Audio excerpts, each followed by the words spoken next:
नमस्कार दोस्तों, बहुत बहुत स्वागत है आपका अपने चैनल पर। और मैं अभिषेक शर्मा। इस वीडियो में मैं आपको बताने जा रहा हूँ कि वर्ग 1 और वर्ग 2 की जो मेरिट लिस्ट है, जो वेटिंग लिस्ट है, वह वेबसाइट से क्यों हटा दी गई है। वास्तव में अभी तक आपको जो मेरिट दिख रही थी, या जो अभी मेरिट जारी की गई थी, उसके बाद अब डीपीआई के हवाले से अधिकारी से या जो कर्मचारी डीपीआई में काम करते हैं, उनने कॉल पर क्या बताया है, ये इस वीडियो में क्लियर हो जाएगा। जिससे आपको समझ आ जाएगा कि आपकी जो भर्ती प्रक्रिया है वर्ग 1 और वर्ग 2 की, इसमें अभी और कितना टाइम लग सकता है, आपकी ज्वाइनिंग कब तक हो सकती है।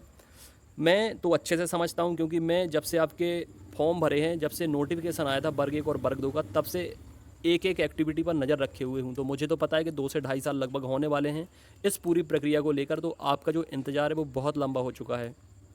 सब्र की सीमा अब बेसिकली टूटने लगी है आप लोगों की। लेकिन इस ऑडियो से जो कॉल रिकॉर्डिंग इस वीडियो में मैं आपको सुनाने वाला हूँ, उससे आपको काफ़ी कुछ क्लियर हो जाएगा, जिससे आगे और आप थोड़ी सी सब्र कर पाएंगे और उससे आगे की तस्वीर भी क्लियर हो जाएगी। और ये भी कन्फ्यूजन आपकी दूर हो जाएगी कि ये जो वेबसाइट से आपकी मेरिट सूची हटी है, इसका कारण क्या है। तो चलिए पहले आप ये कॉल रिकॉर्डिंग सुन लीजिए। मेरे चैनल से जुड़े हुए हैं, मेरे ग्रुप मेंबर हैं जिनने कॉल किया था, डीपीआई के अधिकारी कर्मचारी से उनकी बात हुई थी, उनने क्या बताया है ये पहले समझ लीजिए। उसके बाद कॉल डिटेल का एनालिसिस करते हैं, आपको फिर डीप में बताते हैं कि आगे क्या होने वाला है और उनके द्वारा जो कही गई बात है उसका मतलब क्या है। ठीक है फ्रेंड्स। हेलो। जी। क्या डीपीआई बात हो रही है? हाँ। जी, मैं डिस्ट्रिक्ट सुप्रीम से अभिलेख लोधी बोल रहा हूँ। हाँ। जी सर, जो हमारा वर्ग एक क्वालिफाई में सिलेक्टेड कैंडिडेट हूँ। हाँ। सर, जो हमारी प्रोविजनल लिस्ट सिलेक्टेड लिस्ट चली थी और वेटिंग लिस्ट चली थी सर, वो टीआरसी से हटा ली गई है। कुछ कारण क्या है हाँ, इसका? अभी वो रिवाइज होके डलेगी है ना, चल और रहा जी आपका सर, काम। रिवाइज होके मतलब कुछ चेंज होगा इसमें, या फिर कैंडिडेट वही की वही आएंगे? अब जो भी रिवाइज होगी डल जाएगी, आपको दिखेगी है ना उसमें। सर कब तक? हाँ, अभी चल रही है उस पे, जो निर्णय के, जो कोर्ट का निर्णय है, उसके हिसाब से होगी वो। नहीं सर, ऐसा तो नहीं है कि भर्ती रोकी जा रही है या कुछ प्रॉब्लम हो? नहीं नहीं नहीं, अभी भर्ती तो होगी। आपका डॉक्यूमेंट वेरिफिकेशन सर आगे कुछ? वो सब निर्देश ऑनलाइन ही दिखेंगे आपको, है ना, ऑनलाइन अच्छा। आपको पता चल जाएगा। जी। जी सर। तो कॉल रिकॉर्डिंग आपने सुन ली होगी, जो भी कन्वर्सेशन है वो आप लोगों ने सुना होगा, समझा होगा। डीपीआई के हवाले से ये कहा गया है कि अभी जो मेरिट लिस्ट आपको दिख रही थी, या जो मेरिट लिस्ट अभी तक वेबसाइट पर डली थी, उनमें कुछ और नियमों के तहत उस सूची को तैयार किया गया था। और अब जो आपकी लिस्ट आएगी, उसमें नए नियम लगाए जाएंगे, या उसको अपडेट किया जाएगा, उसको रिवाइज किया जाएगा। खुलकर उन्होंने नहीं बताया है कि इसमें अब और कौन से नियम लागू किए जाएंगे, या कौन से करेक्शन इसमें किए जाएंगे, और क्या इसमें रिवाइज्ड होना है, क्या अपडेट होना है। लेकिन संभवतः ऐसा हो सकता है कि जैसा कि अभी कोर्ट का ऑर्डर आया था, एमपीपीएससी में जो ओबीसी कैटेगरी का रिजर्वेशन लगाया गया था 27%। और जहां तक मैंने भी एनालिसिस किया था, वर्ग 1 और वर्ग 2 की जो सूची आई थी, उसमें भी जहां तक ओबीसी को 27% रिजर्वेशन दिया गया था। हो सकता है कोर्ट का जो आदेश आया है 14% वापस करने के लिए, हो सकता है वही इसमें अपडेट किया जाना हो और इसमें रिवाइज किया जाना हो। वापस से 14% को लेकर सूची तैयार की जाएगी वर्ग 1 और वर्ग 2 की। ये मेरा ऐसा मानना है, मेरा ऐसा आप गैस कह सकते हैं कि ये मेरा गैस है। ठीक है, लेकिन अब आगे क्या होने वाला है ये देखने वाली बात होगी। तो आप लोग समझ लीजिए कि अब पूरी की पूरी मेरिट रिवाइज्ड होगी, या हो सकता है, ये मेरा मानना है, ये जो मैं आपको बता रहा हूँ ये एक सॉलिड रीजन हो सकता है पूरी की पूरी मेरिट को, पूरी की पूरी सूची को अपडेट करने का। हालांकि जब ये लगाया जा रहा था ओबीसी रिजर्वेशन वर्ग 1 और वर्ग 2 में, तब भी मैंने कहा था कि अभी फ़िलहाल ये जो भी कर रहे हैं, हो सकता है बाद में इन्हें वापस करना पड़े, क्योंकि ये कहीं से लीगल नहीं था एमपी में फ़िलहाल। और कोर्ट ने भी कई बार इसको मतलब इस पर फटकार लगाई है, जहाँ भी ये अप्लाई किया गया 27%, वहाँ वापस लेना पड़ ही जाता है। तो इस प्रक्रिया को लंबा खींचा गया है जानबूझकर, मैं तो यही कहूँगा, क्योंकि पहले भी ऐसा नहीं होना चाहिए था और ऐसा होना भी नहीं था। आपके कहने से, मेरे कहने से या सबके कहने से कुछ नहीं होगा। जो नियम है वो नियम है, और जो कोर्ट कहेगा वही पालन सबको करना पड़ेगा। अब ये वापस से लीपापोती करने का कोई मतलब रहता नहीं है, बस ये टाइम को खींचने वाली बात हो जाती है। पहले ही ना लगाते, जब अप्लाई ही नहीं होता, लागू ही नहीं हुआ पूरे मध्य प्रदेश में, तो ज़बरदस्ती मेरिट लिस्ट में लगाने का कोई सेंस नहीं था। अब ये है कि प्रक्रिया को लंबा खींचना है, तो पहले आप लगाओ फिर हटाओ, ये तो फिर मतलब कोई सेंस ही नहीं है इसका। लेकिन जो भी है, अब तो रिवाइज्ड होगी मेरिट आपकी, तो काफ़ी इसमें टाइम लग सकता है। इसमें आप मानकर चलिए कि महीने भर का टाइम तो लग ही सकता है।